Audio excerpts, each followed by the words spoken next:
Bonjour à tous et à toutes. Quelle joie de se retrouver là dans ce parcours à la recherche du Père. La dernière fois, j'ai j'ai dévoilé mon intuition parce qu'il me semblait plus honnête de vous dire euh, dans la suite de cette étude ce que quel était allait être notre fil directeur en fait, hein.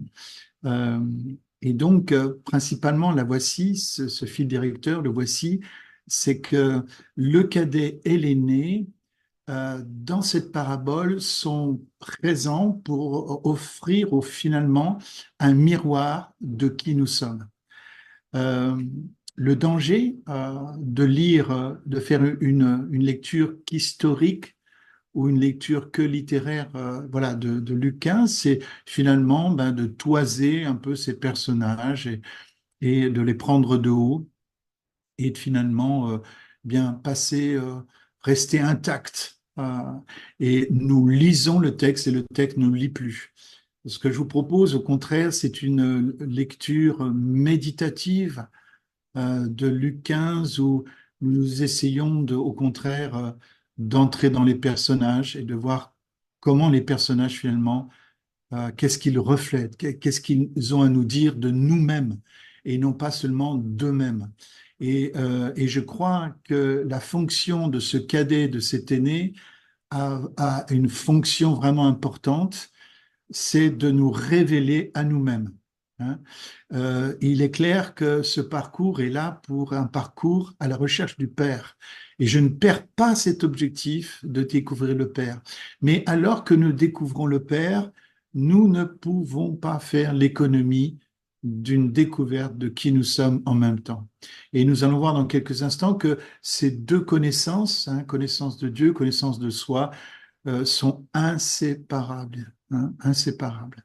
Quand on s'approche d'une source de lumière, on voit mieux la lumière, mais on se voit aussi mieux soi-même. C'est impossible de s'approcher de la lumière tout en restant soi-même caché, hein. On peut tenter de le faire, hein. Je pense que beaucoup s'y emploient, seulement c'est pas souhaitable. Et au contraire, il faut accepter de voir la lumière et ne pas faire comme effectivement le premier peuple d'Israël qui a reçu donc le Fils a préféré les ténèbres plutôt que la lumière, hein.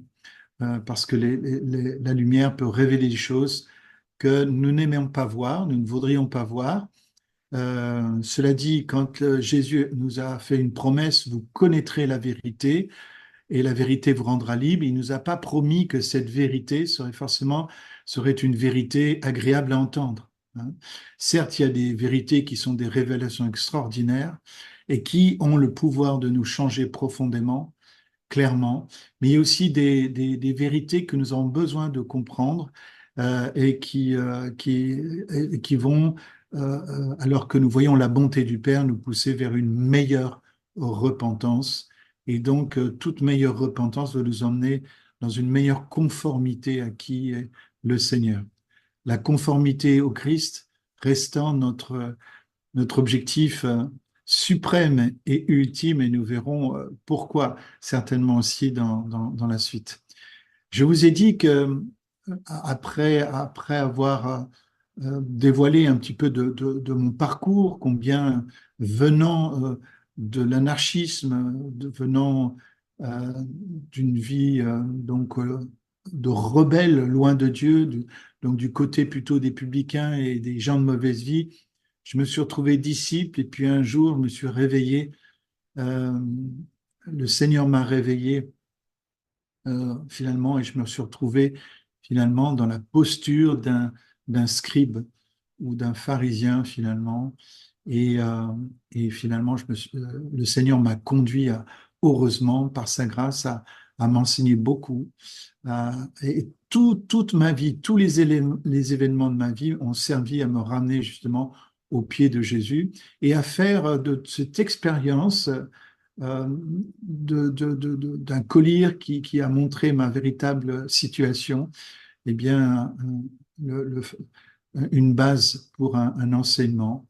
Et c'est celui dans lequel nous sommes. Alors, je vous disais que on peut très bien commencer sa vie comme un publicain, quelqu'un de mauvaise vie, devenir disciple, se réveiller comme un scribe et un pharisien.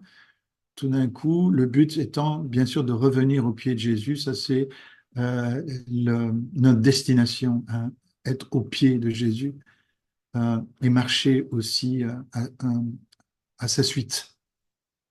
Euh, J'aurais pu aussi mentionner euh, d'autres, on va appeler ça, on pourrait appeler ça d'autres trajectoires de quelqu'un qui, par exemple, serait né dans un milieu chrétien très solennel, avec beaucoup de solennel, ou dans un milieu croyant, je vais le dire peut-être d'une manière plus neutre, avec beaucoup d'exigences, d'attentes, etc. Et finalement, pour plaire donc à la figure d'autorité de cette famille, on va commencer sa vie comme un scribe et un pharisien. Et puis tout d'un coup, on va regarder ben, les publicains et les gens de mauvaise vie comme étant des gens libres et souffrant dans cette mentalité de scribe et de pharisien. Finalement, on va vouloir finalement retourner ou aller vers ces publicains, ces gens de mauvaise vie pour goûter un peu à leur liberté qui est pas une vraie liberté, on le sait, c'est plutôt un libertinage. Et ce libertinage qui a d'abord été vécu comme une bouffée d'air va s'avérer aussi être clivant, va s'avérer être aussi enfermant. Et finalement, ça va peut-être être à l'occasion à cette personne de découvrir, de venir enfin au pied de Jésus. Donc, vous voyez, la trajectoire peut être aussi complètement inverse parce qu'on souffre dans une mentalité de scribe et de pharisien. On peut être tenté d'aller vers les publicains, les gens de mauvaise vie. Et puis aussi, ce qu'on peut faire aussi, et ça je l'ai vu, pour pas le citer, nous avions un groupe de louanges qui s'appelait 777, qui a une période vraiment vertueuse, euh, qui a composé des chants absolument magnifiques sous l'onction, et qui, à un moment donné, a commencé à s'appeler le groupe anti-pharisien. Et là, quand j'ai commencé à entendre ce groupe de louanges s'appeler ainsi, alors je ne sais pas si c'était un membre qui parlait pour tous les autres ou si c'est ce membre qui parlait pour lui-même, je ne sais pas. Euh, mais du coup, j'étais très inquiet parce que je pense que quand on se dit anti-pharisien, anti-religieux soi-même, c'est qu'on n'a pas encore vu le pharisien qui habite nos vies, quoi. On n'a pas encore vu le scribe qui habite nos vies, et donc j'étais très inquiet, surtout après être passé par tout ce processus-là de la découverte de la grâce entière. J'ai dit, oh là là, oh là là. Et ce que je veux dire par là, c'est que euh, il est possible d'avoir peur de la religiosité, d'avoir peur de l'aîné, de la mentalité de l'aîné, et du coup, on va se réfugier dans une mentalité du cadet, où on va entretenir une forme de rébellion intérieure, parce qu'en fait, ça sera le moyen qu'on aura trouvé de ne pas ressembler à l'aîné. Et inversement, si on vient du cadet, de la vie du cadet, et qu'on ne veut pas, on ne veut plus ressembler au cadet, finalement, on peut aussi être prêt à développer le syndrome de l'aîné comme une sorte de protection, quoi. Ça peut même arriver dans notre comportement, ça peut même arriver dans notre manière vestimentaire, finalement, où nous allons prétendre être celui que nous ne voulons surtout pas devenir, hein. Prendre l'opposé de celui que nous ne voulons pas. Et donc, nous allons porter un uniforme spirituel, un uniforme mental, un uniforme même euh, vestimentaire, hein. Ça peut même aller jusqu'à la coupe de cheveux pour montrer que finalement, nous ne sommes pas religieux, ou au contraire, nous ne sommes pas des pécheurs. Voilà. Donc ça, c'est une tentative complètement vaine et complètement vouée à l'échec, je dirais. C'est vraiment pathétique d'en arriver là pour finalement éviter d'être soit comme les scribes et les pharisiens, soit éviter d'être comme les publicains et les gens de mauvaise vie. La seule protection, ben, c'est d'être fils et fille de Dieu. Notre seule protection de ces deux mentalités-là, ça va être de devenir et de réaliser et de nous emparer de cette identité de fils et de filles et d'être à la ressemblance de Jésus. Donc, une aspiration positive et non pas un système caché, occulte où on met à l'écart deux postures et on prend une posture soi-même. Toute posture est une imposture. Donc voilà, euh,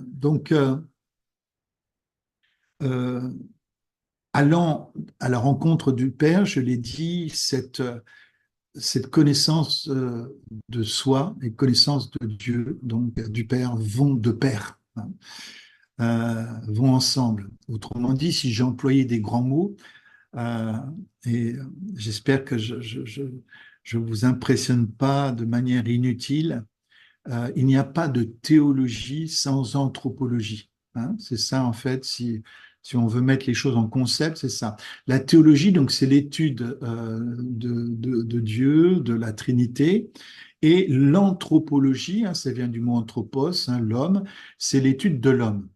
Et on ne peut pas avoir une théologie sans avoir une anthropologie, pour la bonne raison que si la Trinité nous habite, hein, le Père nous habite, c'est Éphésiens 4,6 qui le dit, hein, le Père est au-dessus de tous, parmi tous et en tous.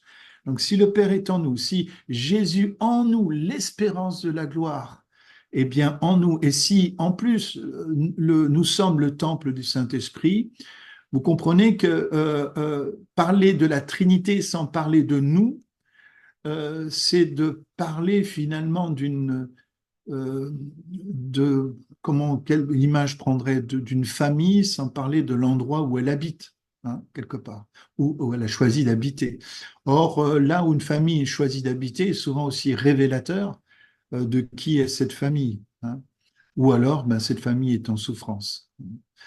Euh, Tout simplement que si la Trinité nous habite en nous-mêmes, alors nous ignorer nous-mêmes, ben, revient à ignorer finalement la Trinité. Donc, ignorance de nous, notre propre ignorance, est une ignorance de la Trinité et donc du Père. Vous voyez. Donc ça, c'est important de remettre ces deux choses dans dans la bonne perspective, et c'est pas moi qui le dit, hein, bien sûr, c'est déjà Saint Augustin, ce Kabyle d'Algérie, hein, et je rends hommage au Kabyle en passant. Saint Augustin, donc dans les Soliloques, voilà ce qu'il écrit. Ô Dieu qui est toujours, que je me connaisse et que je te connaisse. Voilà, quelle était la courte prière, une des courtes prières de Saint Augustin, d'Augustin, donc euh, sur la côte algérienne, ô Dieu qui est toujours, que je me connaisse et que je te connaisse. Et ça, cette compréhension que connaissance de soi et connaissance de Dieu, du Père et de la Trinité, et connaissance de la Trinité et connaissance de soi sont absolument liées, a été repris ensuite par d'autres théologiens dans l'histoire de l'Église, hein, et notamment Jean Calvin, qui, dès l'introduction de son œuvre majeure, hein, qui s'appelle L'Institution chrétienne, qui est un livre de théologie systématique, hein, qu'il a écrit pour défendre finalement la réforme protestante, et qu'il écrivait d'ailleurs à destination du roi de France, pour lui expliquer quels étaient les fondements théologiques de cette réforme, que ce n'est pas juste une lubie, mais que c'était fondé, que c'était lié à une profonde réflexion. Voilà ce qu'il écrit donc dans sa préface, et comme une lettre au roi d'ailleurs de France. Presque toute la sagesse que nous possédons, qui est en définitive réelle et véritable, présente un double aspect, la connaissance de Dieu et de nous-mêmes. Bien que ces deux connaissances soient liées, il est difficile de discerner laquelle précède l'autre. Tout d'abord, personne ne peut se contempler sans que son être soit orienté immédiatement vers Dieu dont il a reçu la vie, le mouvement et l'être, acte 17-28, et dont il tient sa vigueur, car il est clair que les dons qui façonnent notre personnalité ne proviennent pas de nous. En effet, notre vie ne peut subsister qu'en Dieu seul. De plus, les bienfaits que le ciel nous distille goutte à goutte sont autant de petits ruisseaux qui nous conduisent à la source et, grâce à ce petit courant, la plénitude qui réside en Dieu apparaît mieux encore.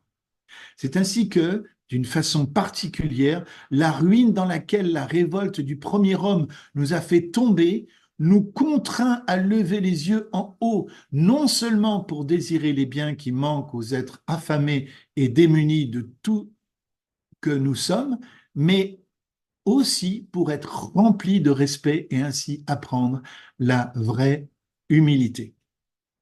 Voilà le beau programme que propose Jean Calvin. Et je vous ai dit que moi-même, je vous ai promis que nous aborderons la question de la modestie. Et quand nous aurons compris la modestie, ce qu'est la modestie, croyez-moi, on aura fait déjà un chemin très substantiel dans cette connaissance de soi. Donc en fait, théologie et anthropologie vont de pair et comme le dit Jean Calvin, c'est très difficile de savoir laquelle est première par rapport à l'autre. Et, l'anthropologie chrétienne, hein, du coup, la compréhension de qui est l'homme, qui est l'humain, est assez complexe. Hein. Euh, Aujourd'hui, dans notre monde occidental, il y a d'un côté la théologie, puis de l'autre côté la psychologie. La psychologie, est-ce que c'est mauvais en soi? Non, certainement pas, puisqu'elle rend compte des processus, de certains processus. Et d'ailleurs, les psychologies qui fonctionnent, j'ai remarqué qu'elles elles provenaient toutes de compréhension de l'âme dans le sens biblique du terme. Notamment, je ne connais pas de psychologie qui, digne de ce nom qui aujourd'hui ne valorise pas la valeur du pardon, par exemple. Mais l'écriture, elle va plus loin que ça, plus loin que la description des processus. Elle nous montre pourquoi les choses marchent comme elles marchent. Hein. C'est un peu comme la différence entre la Bible et la science. La science nous montre le comment des choses, la Bible nous révèle le pourquoi des choses. Ce qui voudrait dire qu'au final, ben, il n'y a pas d'opposition entre science et Bible, puisque la Bible ne s'intéresse pas au comment des choses, mais au pourquoi des choses. Et donc, science et Bible sont finalement complémentaires et il n'y a pas d'opposition systématique, sauf si la science adopte finalement un préjugé antichrétien, ce qui est pas rare, reconnaissons-le. Hein. Euh, donc, la Bible, à plusieurs reprises, d'ailleurs, elle va poser la question, qu'est-ce que l'homme? Hein, on pense que la Bible est un livre qui ne parle que de Dieu, mais elle nous parle énormément de l'humain. Hein. Dans Job 7,17, Psaume 8,5, Psaume 144, verset 3, Ecclésiaste 6,10, la question est posée, brute, qu'est-ce que l'homme? Et bien la réponse, elle est donnée en Jean 19,5. Je vous invite à bien noter Jean 19,5. Et voici ce qu'il est dit. Jésus parut donc dehors, portant la couronne d'épines et le manteau de couleur pourpre. Et Pilate leur dit, voici l'homme. C'est intéressant que donc cette question qui est posée 4 fois directement sous la question qu'est-ce que l'homme dans l'Ancienne Alliance est répondue bizarrement par un non-juif, par Pilate, qui va désigner Jésus de manière très prophétique finalement en disant voici l'homme. C'est pas juste une parole anodine, je crois. Voici l'homme, ecce homo en latin, hein. Voici l'homme ben, nous présente finalement la forme accomplie de l'humanité. Et comment elle nous est présentée, regardez bien le détail. Jésus donc parut dehors. L'homme donc c'est quelqu'un qui doit aller dehors. L'homme est un être en mission. C'est un homme qui doit, c'est quelqu'un qui doit, l'homme, hein, je précise, hein, l'homme au sens générique, hein, l'humain en général, hein. Donc Jésus parut dehors, l'humain donc est appelé à sortir de sa zone de confort, première chose. Ensuite, il porte une couronne d'épines. Une couronne d'épines, un paradoxe. Un paradoxe. Ça veut dire aussi que tout pouvoir peut blesser, tout pouvoir est blessant, toute, toute, toute forme euh, ouais, d'autorité peut faire mal. Euh, mais en même temps, il n'est pas de pouvoir et d'autorité, plus exactement, sans sacrifice.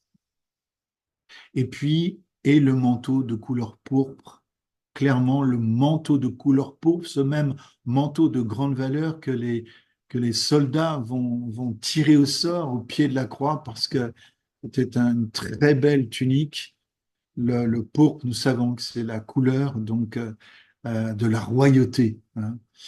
Donc, vous voyez un petit peu comment finalement est défini l'humain comme étant celui qui doit sortir, comme étant celui qui doit porter une couronne sacrificielle, mais qui est aussi quelque part quelqu'un appelé à régner. Donc en fait, l'homme, c'est un roi sacrificiel couronné d'épines. Voilà les définitions. Ou la femme, c'est une reine sacrificielle couronnée d'épines. Voilà ce qu'est, selon la théologie biblique, la définition même de l'homme dans son accomplissement, dans sa réalité, dans son essence, dans son appel, hein. Alors, en attendant notre mise en conformité avec ce roi, cette reine, couronnée d'épines, il va nous falloir définir ce qu'est l'âme humaine. Il va falloir aussi que l'on comprenne aussi ce qu'est la chair, la nature déchue. Vous vous rappelez, l'humain livré lui-même. Puis il nous faudra aussi voir ce qu'est le corps. Mais si vous permettez, j'aimerais, dans un premier temps, comparer deux anthropologies chrétiennes, une qui est catholique et l'autre qui est protestante, et vous montrer qu'en fait, les différences entre le catholicisme et le protestantisme sont beaucoup plus profondes finalement qu'on ne le croit généralement, et qu'elles ne peuvent pas se limiter juste à l'adoration de la Vierge Marie comme corédemptrice ou pas, hein. Euh, pour les catholiques, par exemple, qu'est-ce que la chute? La chute, en fait, c'est vraiment l'endroit où l'anthropologie est obligée de démarrer, hein.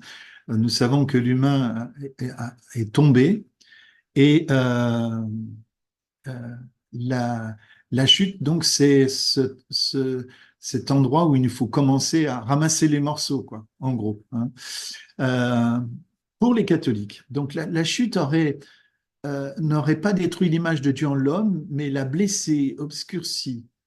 Il y a donc une conception, disons, assez optimiste de la chute. C'est-à-dire que la chute, elle amène un problème collatéral, mais pas foncier. L'homme conserve sa liberté, sa raison et sa conscience. Mais il est incliné au mal et à la mort. Il a besoin de la grâce de Dieu qui lui est offerte par le Christ pour être sauvé et sanctifié.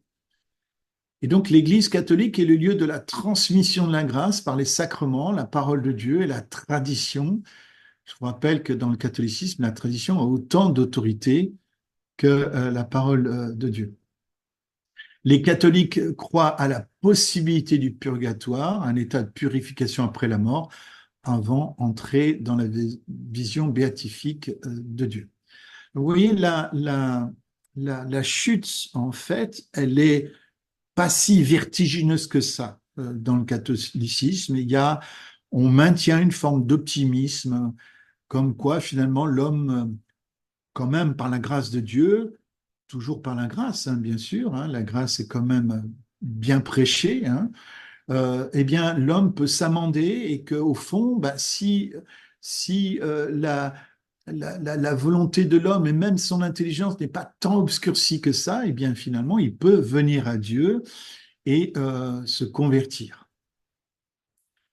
Parce que si l'homme était à ce point-là aveugle, à ce point-là déchu, d'une déchéance absolument totale, bah, comment pourrait-il se convertir puisqu'il est déchu totalement? Et là, justement, en disant ça, c'est plutôt la position finalement des protestants qui voient dans la chute un problème majeur, fondamental de notre anthropologie et qui va expliquer que cette chute a radicalement corrompu l'image de Dieu en l'homme. Euh, pas un effacement, mais corrompu. Vous voyez, l'image est corrompue, pas effacée quand même, mais corrompue gravement, quoi. Il reste une sorte de halo, hein, dans l'homme. Dans la position catholique, nous venons de voir, il y a pas cet effacement, hein. Euh, il est totalement privé de justice et incapable de faire le bien. Ça, c'est le fameux pessimisme protestant concernant l'homme. L'homme est esclave du péché et de la mort et ne peut être sauvé que par la grâce de Dieu qui lui est accordée par le Christ sans aucun mérite de sa part. Donc là, dans la position protestante, plus la chute est terrible, plus la grâce paraît extraordinairement puissante et plus la grâce devient du coup unique comme unique moyen de salut, puisque du coup, si l'homme est à ce point corrompu jusqu'à l'os, on va dire, jusqu'à dans son esprit, il est mort. Comment un mort peut-il ressusciter, décider de venir à Dieu? C'est pas possible. Il va donc falloir que Dieu le ressuscite, premièrement, afin qu'il puisse venir à Dieu. La foi en Christ est le seul moyen de salut et l'Écriture sainte est la seule autorité en matière de foi et de vie. Les protestants rejettent donc le purgatoire et affirment que les hommes sont jugés immédiatement après la mort, soit pour la vie éternelle, soit pour la damnation. Voilà en tout cas la différence entre les deux anthropologies. Pourquoi j'en parle? C'est pour vous montrer qu'il y a une anthropologie qui peut être assez optimiste et puis il y a une anthropologie qui peut être assez finalement pessimiste ou d'aucuns diraient plutôt réaliste, hein. Je voudrais vous dire, et j'ai pas retrouvé le nom de ce théologien, je crois que c'est Karl Barth. Dans son introduction, et c'est un protestant, hein, a pris les écrits de Schopenhauer. Je ne sais pas si vous avez déjà lu Schopenhauer, mais c'est déprimant parce que Schopenhauer décrit l'homme, décrit l'humain de manière mais alors, absolument pas flatteuse. Il y a une compréhension de l'humain, mais désespérée chez Schopenhauer. Et un théologien protestant a choisi de prendre les enseignements de Schopenhauer pour que nous ne fassions plus du tout d'illusions concernant l'humain livré lui-même, en gros, hein. L'homme, le résultat de la chute est absolument catastrophique. Et donc, c'est pour cette raison que ce théologien va utiliser Schopenhauer parce que c'est vraiment du vitriol, quoi, le portrait qui est fait de l'humain, ce pessimisme de Schopenhauer servait les propos de ce théologien pour dire que donc l'homme est absolument perdu, la condition de perdition n'est pas juste, disons, accessoire, elle est fondamentale en l'homme. Donc, ayant dit cela, quand on parle de notre conception de l'homme, le danger, c'est d'entrer dans une forme de jugement sur l'homme. Il faut plutôt que nous ayons de la compassion. Certes, nous pouvons avoir une certaine désillusion sur l'homme, malheur à l'homme qui se confie en l'homme, mais béni soit l'homme qui se confie en l'Éternel, hein. Mais donc, nous pouvons avoir une désillusion sur soi, euh, c'est bon, mais gardons-nous malgré tout d'un amour immodéré de nous-mêmes, un amour immodéré, une exaltation de soi qui peut, qui ne conduit qu'au retour à la perdition, clairement. Donc là, vous voyez, la défiance envers la nature déchue ne doit pas non plus nous amener à un autre défaut qu'on peut rencontrer, que j'ai déjà rencontré et qu'on rencontre aussi malgré tout dans l'Église, c'est à ghoster l'âme. Vous voyez ce que je veux dire, à ghoster. Alors ça, j'utilise une expression que les jeunes aiment bien, c'est tiens, il m'a ghosté, c'est-à-dire qu'en fait, je lui écris des messages, des SMS, il me répond pas, quoi, en gros. On est ghosté, hein, dans un monde dominé par les réseaux sociaux. Quand vous ghostez quelqu'un, c'est que vous l'ignorez totalement. Et le danger, effectivement, dans une anthropologie hyper pessimiste, finalement, c'est de voir, d'être tellement convaincu d'une chute fondamentale, c'est de ghoster. Et le danger, c'est que nous allons ghoster l'âme. Nous allons ghoster l'âme. Et ça va donner ce que les pères du désert ont appelé l'acédie. A-C-E-D-I-E. C'est un concept qui a été créé par les pères du désert qui parlent justement, avant bien sûr le protestantisme, avant le catholicisme, qui parle de, de cette ignorance de l'âme. C'est-à-dire comme si le chrétien allait vouloir devenir chrétien que par des moyens éminemment spirituels, tout en niant finalement sa part d'humanité, tout en niant cette âme qui est au-dedans de lui, cette ignorance de l'âme. Va produire une acédie. Donc le A de acédie, c'est un A privatif, hein. Donc cette absence de compréhension de l'âme peut amener à une problématique. Et il m'est arrivé dans mon ministère de rencontrer des personnes qui avaient complètement ghosté leur âme. On peut ghoster son âme pour différentes raisons, pour des raisons théologiques par exemple, comme je viens de le laisser entrevoir. On peut ghoster son âme parce qu'on a tellement souffert dans l'enfance qu'on ne veut qu'un salut spirituel, on veut juste pas avoir affaire à ce truc qui s'appelle la vie intérieure, tellement de souffrance intérieure qu'on ne veut plus entendre les cris intérieurs, etc. C'est terrible et il faut vraiment que Dieu fasse un miracle, hein. Et puis, il y a aussi quelque chose qui, je crois, vient de notre vie moderne, qui est ce que Blaise Pascal appelait déjà le divertissement, hein, ce qu'on appelle le divertissement pascalien, qui déjà à l'époque de Pascal existait déjà, hein. L'homme se divertit dans toutes sortes de choses pour oublier Dieu et s'oublier lui-même finalement. Mais aujourd'hui, on est devenu, avec la technologie, nous sommes arrivés à un niveau de sophistication du divertissement qui est abyssal, quoi, qui fait qu'aujourd'hui, waouh, prendre un temps de silence, faut vite mettre de la musique, faut mettre une vidéo, on a peur du silence, on a peur des retraites, on a peur de se retirer du bruit du monde, quoi, parce que le bruit du monde nous donne l'impression d'être vivant, quoi, et le silence nous parle de la mort.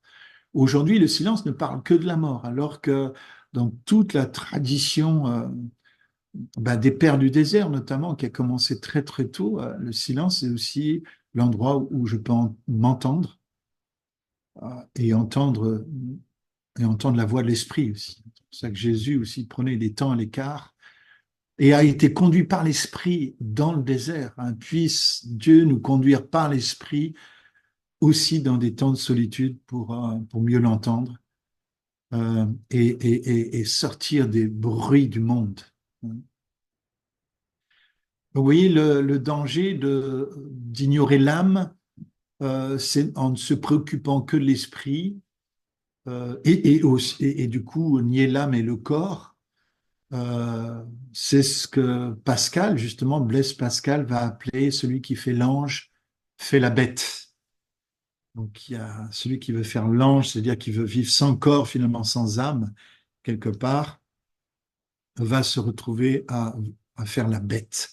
Ça va réanimer la bestialité en lui. C'est comme si la nature humaine va vouloir reprendre ses droits, chasser le naturel par la porte, il revient par la fenêtre au galop. Donc il y a un naturel qui ne doit pas être supprimé par le surnaturel, mais qui doit être compris. Et pour faire le tri justement dans ce naturel. Alors, tout le naturel n'est pas à prendre, on va le voir aussi dans la suite, mais il y a quelque chose de ce naturel aussi qui doit aussi être pris et qui fait partie de la création originelle. Hein. Donc, il faut que le surnaturel nous aide à faire le tri dans le naturel. Donc, encore une fois, tout le naturel est à prendre, mais il y a quand même du naturel qui appartient quand même à la création, une création qui est bonne et que le Seigneur veut que l'on veut racheter, veut racheter. C'est ça tout le sens de la rédemption, c'est racheter notre âme. Le salut de l'âme passe par le rachat de l'âme. Hein. Et l'âme, de quoi doit-elle être rachetée? Ben, elle doit être rachetée de la chute. Mais on ne peut pas racheter l'âme de la chute en ignorant l'âme. Hein. Et, euh, et je peux vous dire que m'adressant tous les ans, hein, depuis 20 ans maintenant, à des jeunes qui ont on va dire entre 18 et 25 ans, je suis absolument étonné que pendant ces 20 années, il a fallu de plus en plus que j'enseigne sur l'âme, que j'informe mon auditoire qu'ils avaient une âme. Parce que c'est quelque chose qui est de plus en plus nié. Et je crois qu'il y a vraiment une action démoniaque dans cette négation de l'âme, parce que si l'âme est niée, ben, du coup, il n'y a plus besoin de salut de l'âme, puisque l'âme n'existant pas. Et après, on arrive à des tas de théories où Jésus n'a pas vraiment existé. Enfin voilà, cette négation, cet athéisme, et finalement, on va avec une ascédie, hein, la négation de l'âme. J'aimerais vous citer justement Blaise Pascal dans ses pensées. Connaissez, qui montre bien cette dualité. Connaissez donc, superbe, quel paradoxe vous êtes à vous-même. Je pense que vous avez perçu qu'il y a un paradoxe. Hein. Humiliez-vous, raison impuissante. Taisez-vous, nature imbécile. Apprenez que l'homme passe infiniment l'homme et entendez de votre maître votre condition véritable que vous ignorez. Waouh, waouh, waouh. Là, mes amis, en 3 lignes, le cadre est posé. Peut-être vous n'avez pas compris, moi je ne l'avais pas compris honnêtement. L'homme passe infiniment l'homme. L'homme passe infiniment l'homme. L'humain passe infiniment l'humain. Qu'est-ce que ça veut dire? Ça veut dire qu'il y a un mystère en nous. Nous sommes un mystère. Dieu est un mystère, nous sommes un mystère. Pas moins insondable, j'ai envie de dire, quelque part. Hein. Euh, Nous sommes un mystère parce que notre Créateur est un mystère. Or, un mystère, c'est une chose cachée pour l'instant. Mais les choses cachées appartiennent à Dieu, mais les choses révélées nous appartiennent à nous, à nos enfants. Donc, le but du Seigneur, c'est de se révéler, de sortir du mystère et d'arriver dans le domaine de la révélation. Mais nous avons besoin d'une révélation, nous avons eu besoin que le Père sorte de son mystère et vienne en Jésus-Christ, incarné, et nous avons besoin aussi d'incarnation, aussi nous-mêmes, de la même manière pour que nous sortions de notre mystère, pour que nous venions aussi à la pleine lumière aussi, et que nous soyons vus pour qui nous sommes, enfin, que nous soyons révélés. Hein. La création tout entière attend après la manifestation des enfants du Père. Hein. Il doit y avoir une manifestation et la création soupire après notre manifestation. Une autre citation, mais cette fois-ci on va plus loin dans le passé, on revient à Augustin dans les considérations.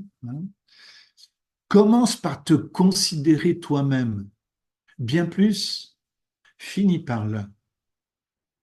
Ou que ta considération s'échappe, pardon, ou que ta considération s'échappe, ton salut gagnera à ce que tu la rappelles vers toi.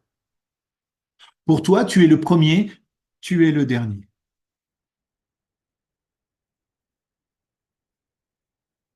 À méditer, je vous enverrai ces citations parce que waouh, elles méritent de prier et de méditer. Si donc, alors que tu étais dans la grandeur, tu n'as pas compris que tu étais limon de la terre, et ça c'est encore si Augustin, si donc, alors que tu étais dans la grandeur, tu n'as pas compris que tu étais limon de la terre, le limon, c'était cette vase, prends du moins garde, maintenant que tu es enfoncé dans le limon de l'abîme, de ne pas ignorer que tu es l'image de Dieu et rougis de l'avoir recouverte d'une ressemblance étrangère. Waouh. Souviens-toi de ta noblesse et sois honteux d'une telle défection. N'ignore pas ta beauté pour être plus confondu encore de ta laideur. Waouh. Vous voyez, donc finalement, nous sommes dans le paradoxe. Euh, nous sommes dans le paradoxe chaque fois que nous parlons du royaume de Dieu. Je l'ai dit, le royaume de Dieu, c'est déjà le pas encore, vous m'entendrez le dire et redire.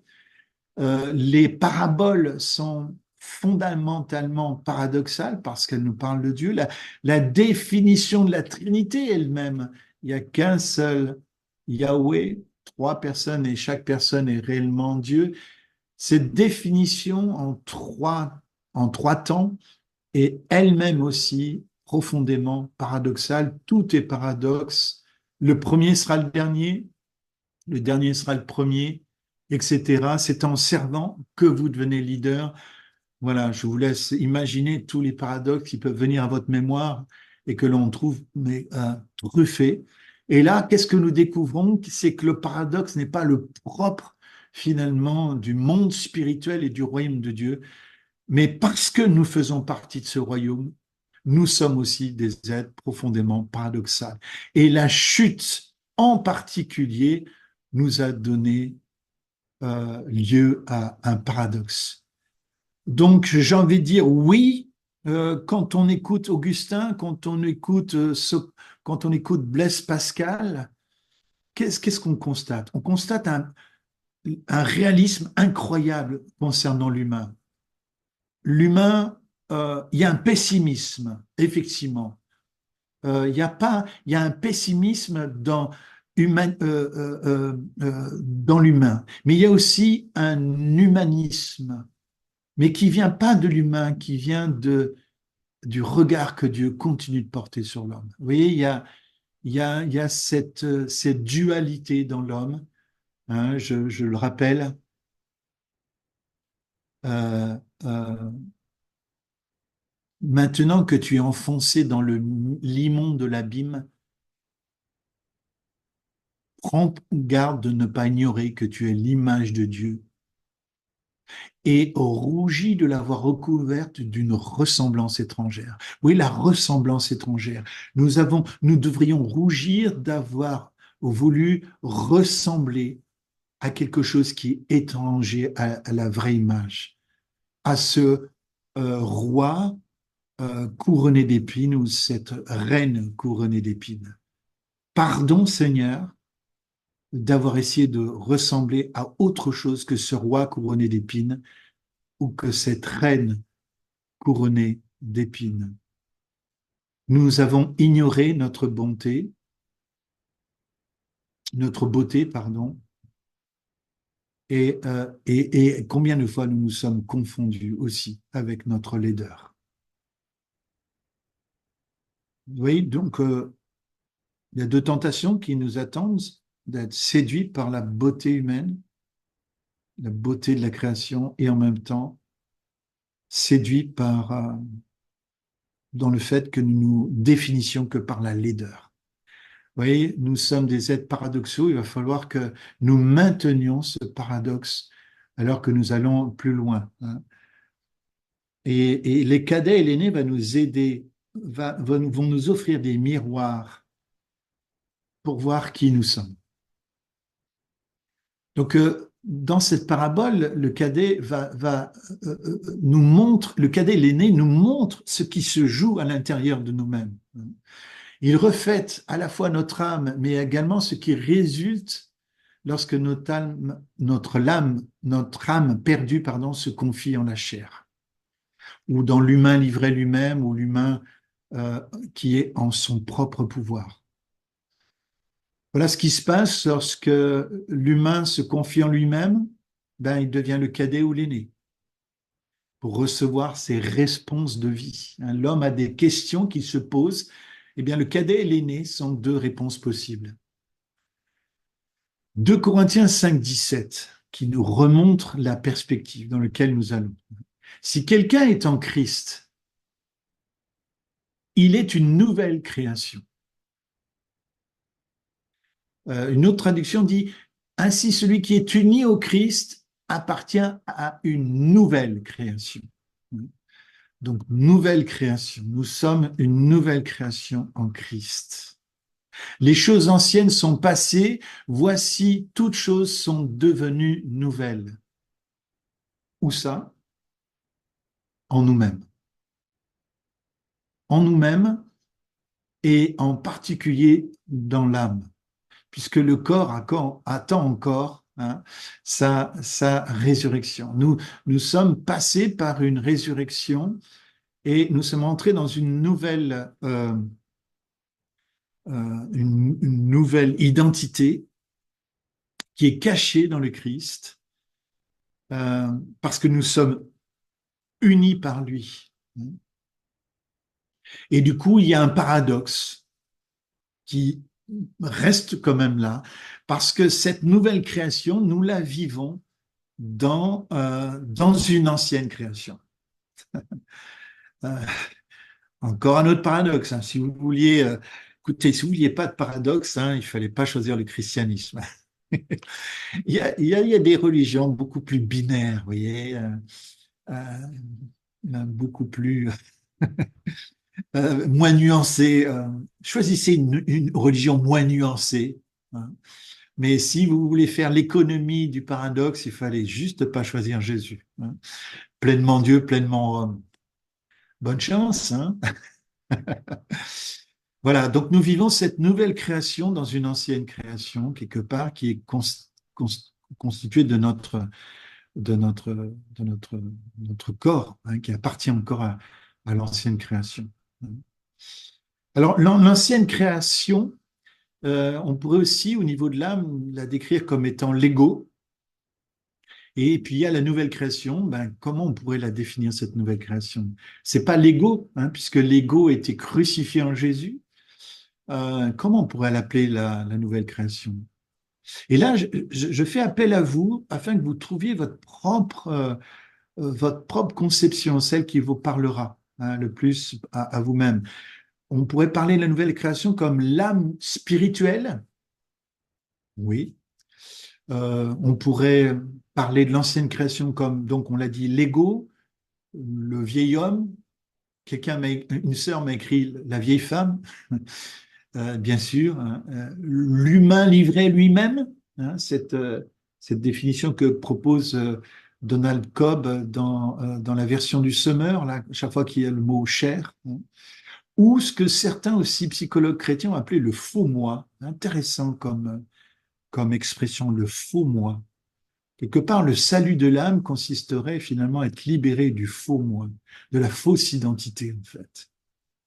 Donc voilà, à vous de voir comment vous pourriez appeler en vous-même cette partie euh, de l'être humain qui appartient à l'ancienne création, l'ancien ordre de choses, qui est le faux moi, la fausse identité, l'homme livré à lui-même, etc. Le vieil homme, l'ego, hein, à vous de voir, hein. Pour ce qui est de la nouvelle création, alors j'ai suggéré l'âme spirituelle ou le vrai soi, hein, notre vie cachée en Christ, on pourrait l'appeler comme ça, le nouvel homme, l'être nouveau, etc. À vous de voir quel est, euh, de trouver pour chacun des deux parties là, de l'ancienne et la nouvelle, la bonne expression qui vous parlera le plus, qui vous sera le plus personnel. Je crois que c'est important que vous ayez dans votre langage deux mots qui parlent de l'ancienne et de la nouvelle, hein, création. Mais Galates 6,15 va le dire au final, peu importe d'être circoncis ou non, ce qui compte, c'est la nouvelle création.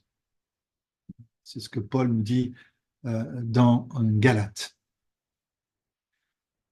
Alors, nous venons de poser le paradoxe. Là, il y a un paradoxe qui est né de la chute, hein.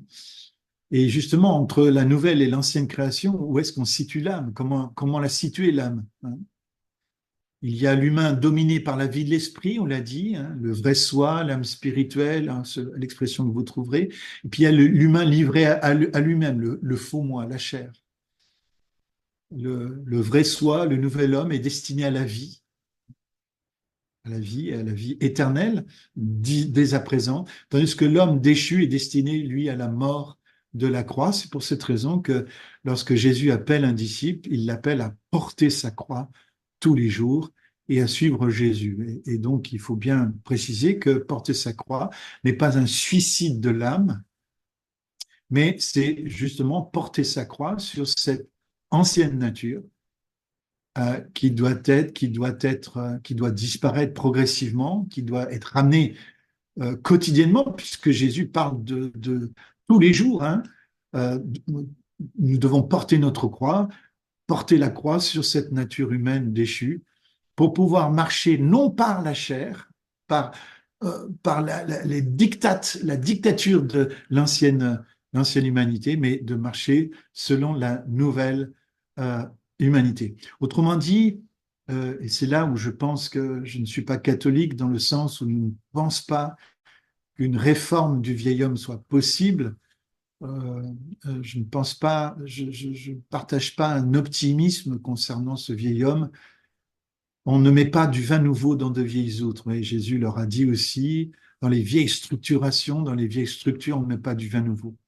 On met du vin nouveau dans une outre neuve, une outre souple, hein, qui parle d'une peau d'animal qui a gardé toute sa souplesse. L'homme nouveau est le fruit d'une rédemption et cette rédemption est en processus. Encore une fois, si notre salut, si notre esprit a été sauvé, si nous sommes nés de nouveau spirituellement, si nous sommes nés d'en haut, il y a une date pour cela. Nous sommes nés de l'esprit et ce salut-là est absolu dans notre esprit. Mais l'âme à qui appartient l'esprit humain, hein, qui a été sauvé par l'esprit, avec un grand E, hein, l'Esprit Saint venant faire naître notre esprit qui était mort, hein, faisant ressuscitant notre esprit, eh bien l'âme, la dimension humaine, elle entre dans un processus de rédemption qui se poursuit tout au long de notre vie. Nous sommes dans un processus de rédemption, de croissance, de maturité spirituelle. Euh, Colossiens 2, 11 et 12, c'est aussi dans l'union avec lui que vous avez été circoncis, non d'une circoncision opérée par les hommes, mais de la circoncision que demande Christ et qui consiste à être dépouillé de ce qui fait l'homme livré à lui-même. Vous voyez, lorsque nous sommes passés par les eaux du baptême, l'ancienne nature a été circoncis, hommes et femmes. Notre nature a été circoncis, c'est plus quelque chose qui appartient à un privilège qui appartient à, à, à la jante masculine, mais hommes et femmes, nous sommes circoncis.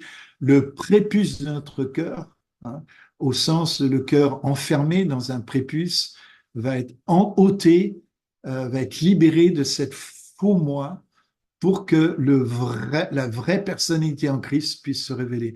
Vous avez été ensevelis avec Christ par le baptême, et c'est aussi dans l'union avec lui que vous êtes ressuscités. Vous voyez, l'image est ici très puissante. Quand nous allons dans le baptême, nous allons à côté de Jésus. Nous descendons dans sa mort, mais nous sommes côte à côte. C'est l'image de deux personnes qui rentrent dans le baptême côte à côte, dans un accord commun.